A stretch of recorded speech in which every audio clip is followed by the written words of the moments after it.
All right, we've made it to the final core module, and this might be the most important one yet, because here's the truth. You can have the perfect budget, the most brilliant 3-bucket system, and all the best intentions in the world, but if you can't stick with it for more than a few weeks, none of this matters.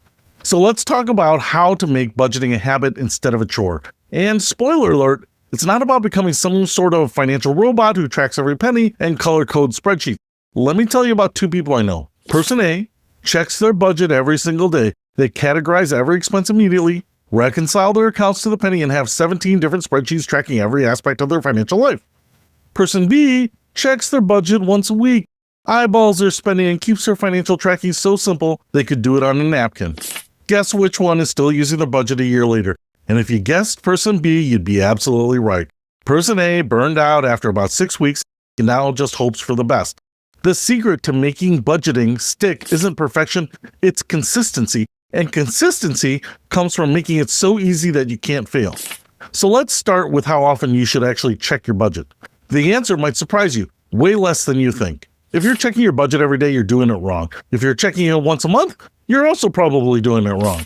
The sweet spot for most people is about once a week. Pick a day, maybe Sunday morning with your coffee or Wednesday evening or whatever works for your schedule, and spend 15 minutes seeing how you're doing. That's it, 15 minutes once a week.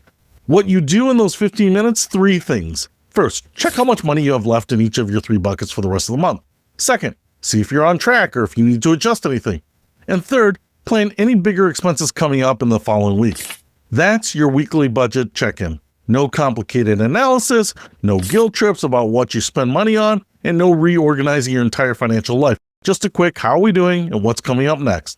But here's the thing, you also need to do a monthly review. This is a little more detailed, but not by much. At the end of each month, you look at how your actual spending compared to your budget. Did you overspend in any buckets? Did you underspend? What worked well? What didn't? The key is to treat this as a scientist, not like a judge. You're just gathering data, not passing judgment on yourself. If you overspend on lifestyle, that's not a moral failing, that's just information. Maybe you underestimated how much you actually spend on fun, or maybe you just had an unusual month with extra social events. Use that information to adjust next month's budget if you actually even need to. If you consistently overspend in one area, maybe you need to budget more for that area or spend less in other areas. If you consistently underspend, maybe you can redirect some of that money towards different goals. Now let's talk about tracking methods, because this is where a lot of people get overwhelmed. There are basically 3 approaches: apps, spreadsheets, or pen and paper. The best method is whichever one you actually use. If you love technology and apps make your life easier, there are tons of budgeting apps out there. But here's the thing, don't get sucked into trying to find the perfect app. Pick one that connects to your bank accounts, set up your 3 buckets, and move on with your life. You can always switch it later if it doesn't work out. If you're a spreadsheet person, you can create a simple 3-bucket tracker in about 10 minutes. You don't need formulas or graphs or anything fancy, just 3 columns for your 3 buckets and a way to track how much you've spent from each one. And if you're old school, pen and paper works just fine. Grab a notebook, write down your 3 bucket amounts at the beginning of each month and subtract the expenses as you go. Simple, effective, impossible to crash or needing a reboot. The key is to keep it simple enough that you can actually update it without wanting to pull your hair out. If your tracking method requires more than 5 minutes of work per week, it's probably too complicated. Now, let's address the elephant in the room.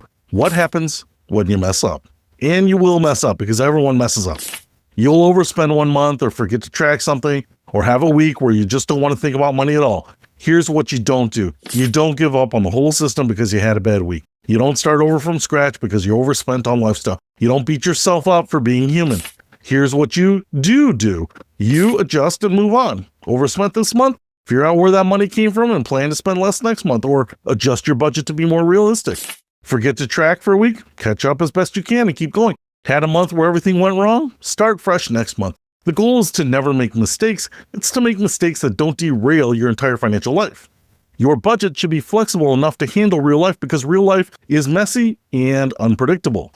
Here's another secret. Your budget will probably need to change every few months, and that's totally normal. Maybe you get a raise and need to figure out where that extra money should go. Maybe your rent goes up, unfortunately. Maybe you discover that you're spending way more on groceries than you thought, or way less on entertainment. Don't be afraid to adjust your percentages as you learn more about your actual spending patterns. The 3-bucket system is a framework, not a prison sentence. If 60% for must-haves isn't working, try 55% or 65%. If 20% for lifestyle feels too restrictive, try 25% and reduce something else. The important thing is to make changes deliberately, not just let your budget drift away from reality until it becomes meaningless. Let's talk about accountability, because this is where a lot of people struggle. You might want to tell someone about your budget, a friend, family member, or partner who can check in with you occasionally. But be careful about who you choose. You want someone who will be supportive, not someone who will judge you for every financial decision. Some people find it helpful to have a monthly money date with themselves, time to review their budget, celebrate what went well and plan for the next month. Make it enjoyable. Get your favorite coffee, put on some good music, maybe even give yourself a small reward for sticking with your budget. Here's the most important thing I want you to remember. Budgeting is not about restriction. It's about freedom. When you know where your money is going and you have a plan for it, you can spend money on things you enjoy without guilt or stress. You can handle unexpected expenses without panic, and you can work towards goals that matter to you.